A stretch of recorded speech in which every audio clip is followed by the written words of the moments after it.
বন্ধুসকল good morning. চ' এতিয়া বন্ধুসকল মই কম্পিউটাৰত চকুৰ কিছু অংশ মই আপোনালোকক দেখাম কষ্ট কৰি হ'ল। এইটো বেগটো মোটামুটি মাৰ্কেটতো 15 টকা। ফটোখনত লেফ্ট ক্লিক কৰিব, এইটো চাওক লেফ্ট ক্লিক কৰিব। লেফ্ট ক্লিক কৰাৰ পাছত কৰিলোঁ, এড কৰা হ'ল। তাৰপাছত আকৌ ৰাইট ক্লিক যাব, এইটো চাওক ৰাইট ক্লিক কৰাৰ লগে লগে কি হৈছে। আগতে আমি কি কৰিছিলোঁ যে PNG ফাইল থাকোঁতে যে লেফ্ট ক্লিক কৰি ৰাইট ক্লিক কৰি আমি কি কৰিছিলোঁ যে পেইণ্টত গৈছিলোঁ। চ' এতিয়া আমি যাম, যিহেতু JPG ফৰ্মেট অলৰেডি ছেভ হৈ গ'ল, এতিয়া আমি যাম ফটোশ্বপ।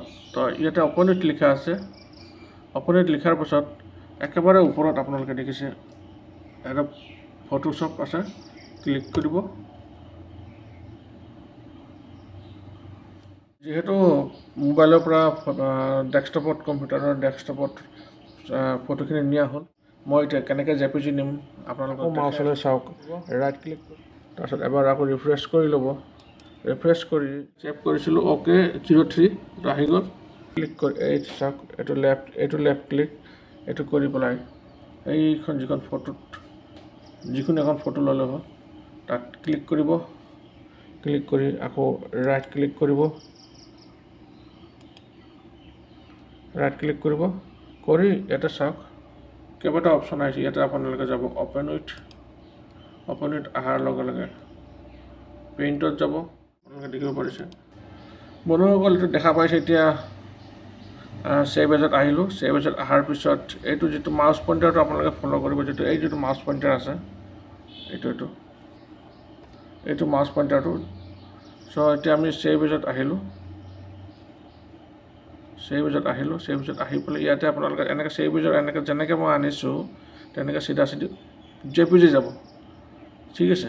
JPG ক্লিক কৰিব। ক্লিক কৰাৰ পিছত এটা অপশ্যন আহিছে ছেভ এজ। চ' ছেভ এজত যাব, যোৱাৰ লগে লগে ফাইলত তাৰপিছত অপশ্যন আহিছে ছেভ এজত।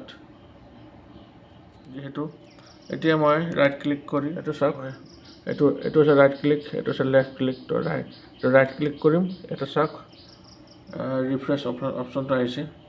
চ' মই এতিয়া আকৌ লেফ্ট ক্লিক কৰিম, ৰিফ্ৰেছ কৰিম। কিবা এটা নাম দি পেলাই ছেভ কৰিব, অ'কে লিখি পেলাই এইটো চাওক স্পেচ দিব অলপ। তো স্পেচ আহি গ'ল।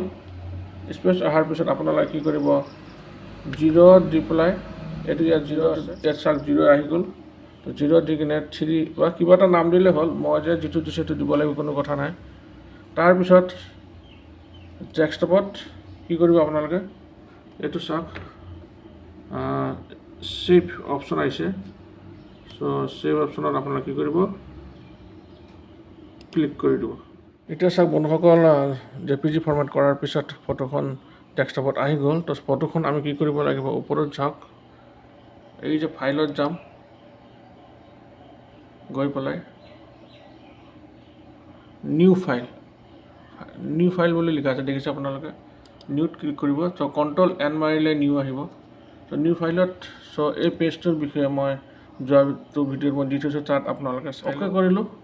অ'কে কৰাৰ পিছত এই ফটোখন এতিয়া পাছপৰ্টত কেনেকৈ নিম, সৰ্বপ্ৰথমতে আমি কি কৰিব লাগিব, ওপৰত গ'লোঁ, ৰুলটো ধৰি মাউচ পইণ্টাৰে টানি দিলোঁ। 0ৰ শেষত আপোনালোকে চাওক এই যে 0 আছে, 0ৰ তলত এটা ঘাট আছে সৰু, তো ইয়ালৈকে আমি ৰাখি দিলোঁ। চ' এতিয়া আমি ওপৰৰ পৰা আনিছোঁ, তো আমি লেফ্ট ছাইডৰ পৰা আনিম আৰু এটা কলম আনি কি কৰিলোঁ, ঠিক তেনেকৈ 0.0 আনি পেলাই এই 0টো দেখিছোঁ ওপৰত, 0ৰ পৰা আমি কি কৰিলোঁ এটা ঘাট, পিছত আমি প্ৰথম যিটো ঘাটটো আছে তাত আমি লগাই দিলোঁ। এতিয়া আমি কি কৰিব লাগিব, ফটোখন ক্ৰপ কৰিব লাগিব।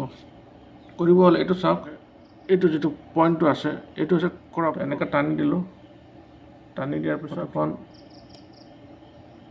যিহেতু এইটো চাওক মই এই Ctrl আৰু Alt এনেকৈ ধৰি পেলাই এই যিটো মাউচ পইণ্টাৰ ফটোখন ধৰি এখনৰ পৰা দুখন কৰিম। তো সেইটো কাষ্টমাৰৰ ওপৰত নিৰ্ভৰ কৰে, যিহেতু আপোনালোকে কি কৰিব, কাষ্টমাৰটো এখন দুখন বিচাৰে ন, চ' আপোনাৰ লছ হ'ব। গতিকে আপুনি মিনিমাম লছ হ'লেও 4খন ফটো ধৰিলোঁ, ফটোখনত মাউছ পইণ্টাৰ দি আনিলোঁ। দেখিছে মই কিমানটো গেপ দিছোঁ। এতিয়া কি হ'ব, এই যিটো পইণ্টাৰ আছে, এই পইণ্টাৰত আপোনালোকে কি কৰিব, এইটো চাওক, মই এতিয়া কি কৰিম, লেফ্টত যাম, লেফ্টত গৈ তাকে টানি দিলোঁ, হৈ গ'ল। চ' মানে এইটো টানা ৰাইট টানাটো কি হয়, ফটোটো যিহেতু এটা গেপ লাগে ন, তো গেপৰ কাৰণে কি হয়, এই গেপতে আপোনাৰ কি হ'ব, ফটো ফ্ৰেমটো বৰ্ডাৰটো একচুৱেলি বনিব। আজিৰ ভিডিঅ'টো ইমানতে সামৰিছোঁ, পুনৰ লগ পাই আছোঁ নতুন এটা ভিডিঅ'।